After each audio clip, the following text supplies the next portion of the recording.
Hello guys, welcome back to Ninja Girls. இன்றைக்கி நம்ம என்ன பார்க்க போகிறோன்னா வாட்டர் கலர் பெயிண்டிங் வீட்லேயே.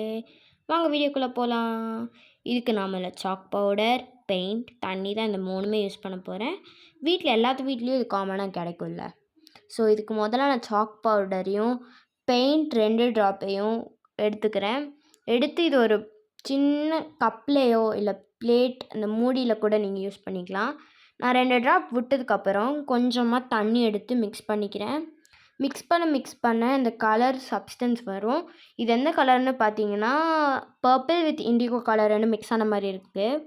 ஸோ இதுக்கப்புறம் நான் மிக்ஸ் பண்ணதுக்கப்புறம் ஒரு பர்பிளிஷ் சப்ஸ்டன்ஸ் வரும். இதை எடுத்து நீங்கள் ஏதோ ஒரு பேப்பரில் சும்மா கலர் பண்ணுறக்கோ எது பண்ணுறக்கோ யூஸ் பண்ணி பாருங்கள். எனக்கு நல்லாவே வந்திருந்தது. இப்போ நீங்களும் பார்ப்பீங்க. அதை நான் மிக்ஸ் பண்ணிகிட்டே இருந்தேன். அதுக்கப்புறம் மிக்ஸ் பண்ணதுக்கப்புறம் ஸ்டிக்கி நோட்டில் கொஞ்சமாக யூஸ் பண்ணி பார்த்தேன். ரொம்பவே நல்லா இருந்துச்சு காய்ஸ். நம்ம நெக்ஸ்ட் வீடியோவில் பார்க்கலாம்.